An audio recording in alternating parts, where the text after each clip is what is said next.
Olá, amados irmãos e irmãs, meus amigos, minhas amigas.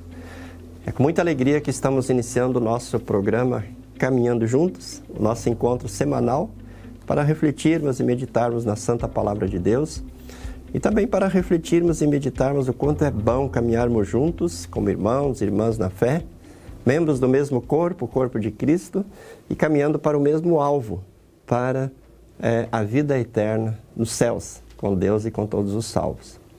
Nós estamos nos aproximando do domingo de Pentecostes.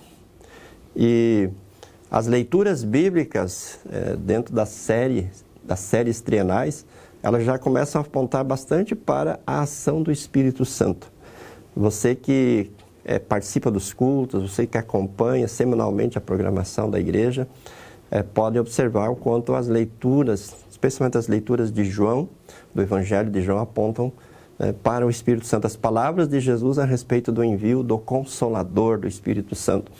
Jesus prometendo, antes de se despedir dos seus discípulos, antes de retornar aos céus, o que nós comemoramos na última quinta-feira, dia de Ascensão, Jesus dizendo para os seus discípulos que eles não ficariam órfãos. Por isso, hoje nós queremos meditar um pouco sobre o tema Convencidos pelo Espírito Santo.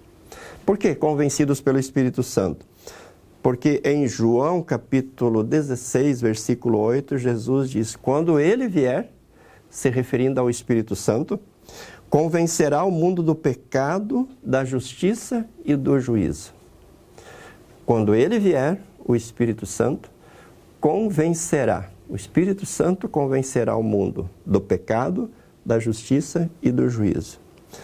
E se nós olharmos agora um pouco mais além desse versículo, nós vamos ver que Jesus diz assim: mas eu lhes digo a verdade, é melhor para vocês que eu vá, se referindo da ida dele ao céu, porque se eu não for, o Consolador não virá para vocês.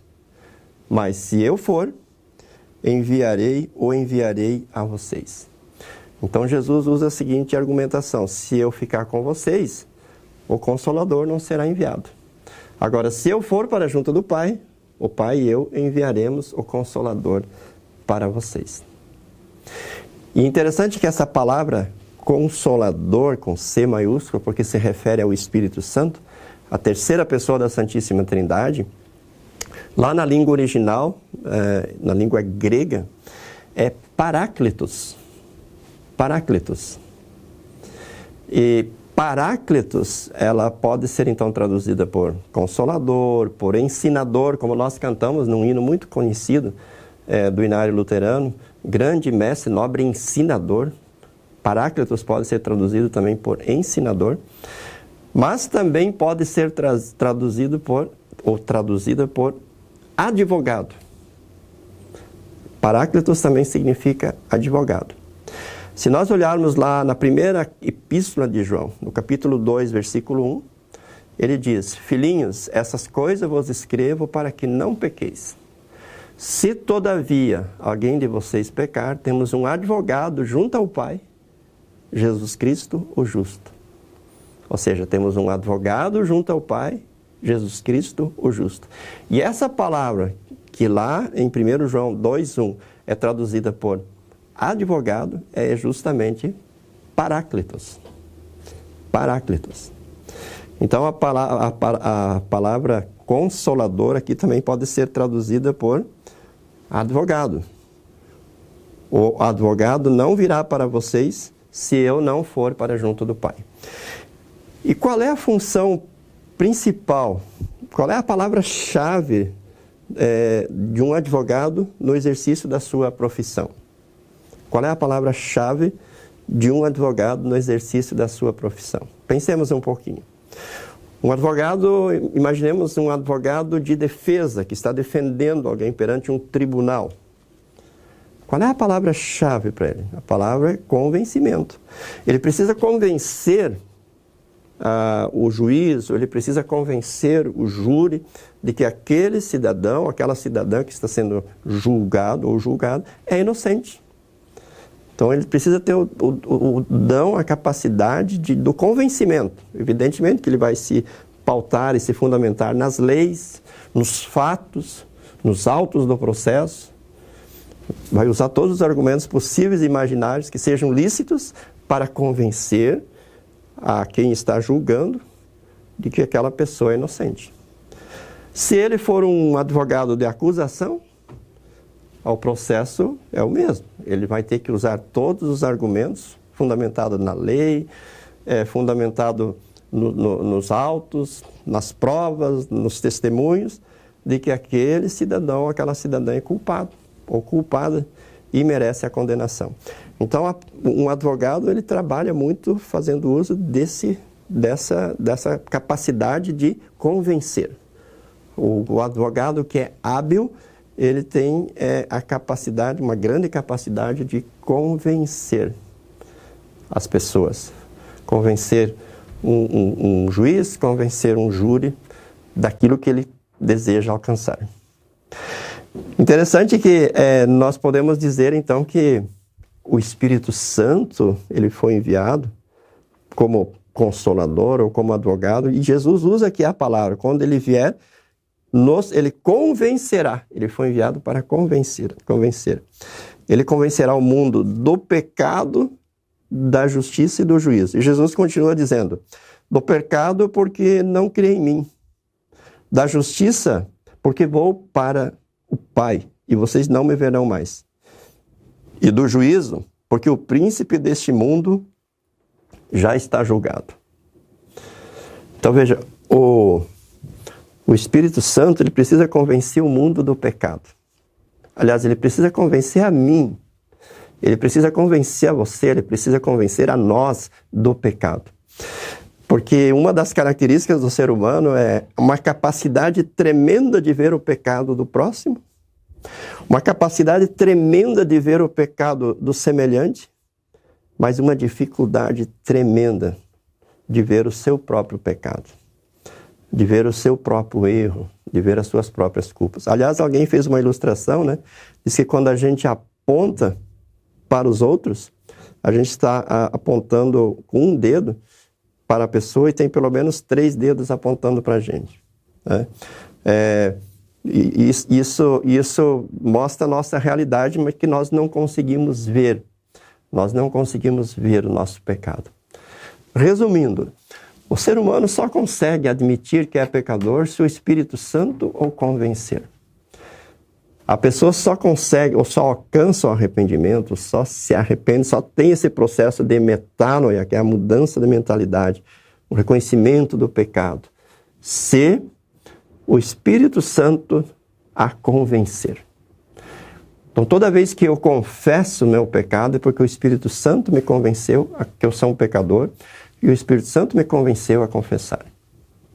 Seja em particular, seja num culto, seja em qualquer situação. O ser humano, quando ele reconhece o pecado, é porque o Espírito Santo o convenceu de que ele é pecador. E esse é o começo do processo de Deus na nossa vida para nos salvar. Nos levar ao reconhecimento do pecado, nos levar ao reconhecimento que somos pecadores e que o pecado gera a morte, porque o salário do pecado é a morte. Em segundo lugar, Jesus diz que o Espírito Santo nos convencerá da justiça.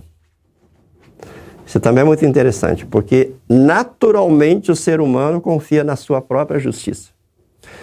A gente pode fazer uma pesquisa rápida aí na rua e perguntar para as pessoas, especialmente aquelas que não são cristãs, por que você acha que Deus deve receber você no céu? E as pessoas vão dizer, porque eu sou uma pessoa boa. Eu nunca roubei, eu nunca matei, eu nunca estuprei ninguém, eu nunca nunca cometi nenhuma atrocidade, então eu mereço ir para o céu. Eu faço bem, eu ajudo as pessoas. Veja, o ser humano, por natureza, ele confia na sua própria justiça. É aquela famosa doutrina das obras, o ser humano achando que ele consegue realizar a sua salvação. Aliás, existem denominações, né, que pregam a doutrina das obras, de que a pessoa, com a sua própria justiça, vai alcançar a benevolência, a misericórdia e o amor de Deus. A pessoa vai se tornar digna, merecedora dos favores de Deus, e da salvação eterna. Então o Espírito Santo, ele nos convence do pecado e ele nos convence que essa nossa justiça, conforme diz o profeta Isaías, não passa diante de Deus de um trapo de imundícias. Essa nossa justiça, ela não nos aproxima de Deus, pelo contrário, ela nos torna ainda mais merecedores do castigo e da condenação de Deus. Porque essa nossa justiça, ela é tão falha, ela é tão frágil, ela é tão insignificante que ela chega a ofender a Deus. Quando a gente tenta nos colocar diante de Deus com a intenção de que essa nossa justiça vai mover Deus a nos aceitar. Ela é ofensiva. Ela é abominação, inclusive, ao Senhor, porque ela não é nada diante do que nós devemos, diante da nossa culpa e do que nós merecemos por causa dos nossos pecados. Então, o Espírito Santo, ele nos convence a confiar não na nossa justiça. O Espírito Santo, ele nos convence a colocar a nossa confiança numa outra justiça, que não é nossa. Numa justiça que foi conquistada por outrem, a saber, a justiça de Cristo. O Verbo que se fez carne, o Deus que se fez conosco, Emmanuel, o Deus que veio pisar esse solo que nós pisamos, o Deus que cumpriu as Escrituras de forma perfeita, que nós jamais conseguiríamos cumprir, a santa lei de Deus, e o Deus que, na cruz, pagou a nossa dívida. Aquele sacrifício realizado na cruz, esse satisfez de forma plena e perfeita a justiça de Deus.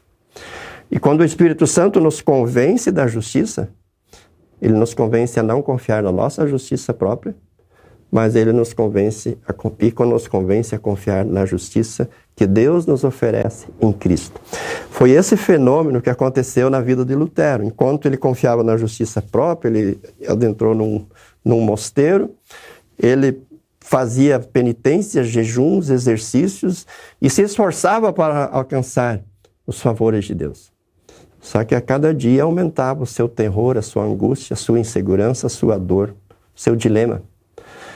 E o Espírito Santo, então, através da palavra de Deus, especialmente no livro de Salmos, da carta de Paulo aos Romanos, da carta de Paulo aos Gálatas, quando ele entendeu que o justo viverá por fé, ele entendeu que existe uma justiça que Deus nos dá, uma justiça que Deus nos oferece pela fé. E esta é a justiça de Cristo. E isso é obra do Espírito Santo, que nos convence a depositar a nossa confiança em Jesus e receber de Jesus a justiça, né? Que nos torna justos diante de Deus, que nos justifica diante de Deus, e por causa desta justiça de Cristo, desta justificação, Deus nos recebe, nos acolhe como seus filhos e nos dá a salvação. E em terceiro lugar, Jesus diz que o Espírito Santo nos convencerá também do juízo. E ele diz, porque o príncipe deste mundo já está julgado. O Espírito Santo nos convence de que o inimigo está derrotado. O que Jesus fez na cruz não foi uma obra parcial. Não foi uma obra a ser acabada. Não foi uma obra pela metade. O que Jesus realizou na cruz foi uma obra plena, completa, perfeita, que não precisa mais ser repetida. E isso nós vemos muito claramente, especialmente na carta aos Hebreus e em outros textos da Bíblia, que a obra de Jesus foi plena. E ali, na cruz, Satanás foi derrotado. Mesmo que ele pensasse que ele estava vencendo, porque ele estava levando o Messias à morte. Mas nós sabemos, pelo relato bíblico, que ocorreu a ressurreição. Portanto, o inimigo maligno já está derrotado. O que ocorre é que ainda nós estamos vivendo, como já vimos no outro dia, o ainda não. Jesus ainda não voltou para o juízo final. Quando aí sim, Satanás e seus anjos e todos os que não creram serão lançados definitivamente no lago de fogo e enxofre, no inferno. Mas para aqueles que creem em Jesus, Satanás não tem mais poder sobre eles. Ele tenta, ele anda em derredor como um leão que ruge procurando alguém para devorar, mas ele não tem mais o poder de destruir, de arrastar para o inferno aqueles que estão em Cristo Jesus. Porque O Espírito Santo nos convence, aí é a obra do Espírito Santo, de que em Jesus nós estamos seguros, de que em Jesus nós estamos amparados, de que em Jesus nós estamos guardados, de que em Jesus nós estamos salvos. Por isso, queridos irmãos, nessa semana que nós estamos iniciando hoje, que nós estamos vivendo agora, e estamos caminhando assim firmemente, decisivamente para o domingo de Pentecostes, meditemos sobre essa ação do Espírito Santo. O Espírito Santo, conforme disse Jesus, é o advogado que nos convence do pecado, da justiça e do juízo. Ele nos convence que somos pecadores, que podemos confiar na justiça de Cristo, e em Cristo os nossos inimigos estão derrotados, o diabo, o pecado e a morte. E, falando em advogado, a palavra de Deus também nos diz que nós temos um advogado junto ao Pai, que é Jesus, pelo qual nós podemos falar com Deus. Ele intercede por nós. Ele é o nosso mediador entre nós e Deus. E de lá ele virá para nos buscar e nos levar para junto de si, nos céus. Deus Espírito Santo ilumine, Deus Espírito Santo abençoe você e a sua família, e que Ele convença a você e cada um dos seus familiares diariamente para trilhar o caminho que Jesus propõe. Para encerrar, quero lembrar que as ferramentas que o Espírito Santo usa para fazer isso são o batismo, a palavra e a Santa Ceia. Ou a palavra e os sacramentos do batismo e da Santa Ceia. Então, se você quer a ação desse Espírito na sua vida, e eu recomendo que você queira, tenha contato com a palavra, lembre do seu batismo, medite no seu batismo. Se você ainda não foi batizado, procure uma igreja para que você seja batizado. Participe da Santa Ceia, porque toda vez que você come do pão e bebe do vinho, você está recebendo o corpo e o sangue de Jesus. E por meio desse sacramento, o Espírito Santo está agindo, convencendo você do pecado e convencendo você da justiça. Por isso que a Santa Ceia te dá o perdão e fortalece a fé, porque vai levar você a colocar sua confiança em Jesus e na sua obra. Que Deus Espírito Santo convença você até o último minuto da sua vida. E que ao chegar do outro lado, ou quando você for conduzido para o outro lado do vale sombrio da morte, Jesus convença o Pai a receber, a acolher você, e para que você possa estar com Deus e com todos os salvos na bem-aventurança para todos sempre. Um forte abraço, Deus abençoe você e a sua família, e até o nosso próximo programa. Tchau, tchau.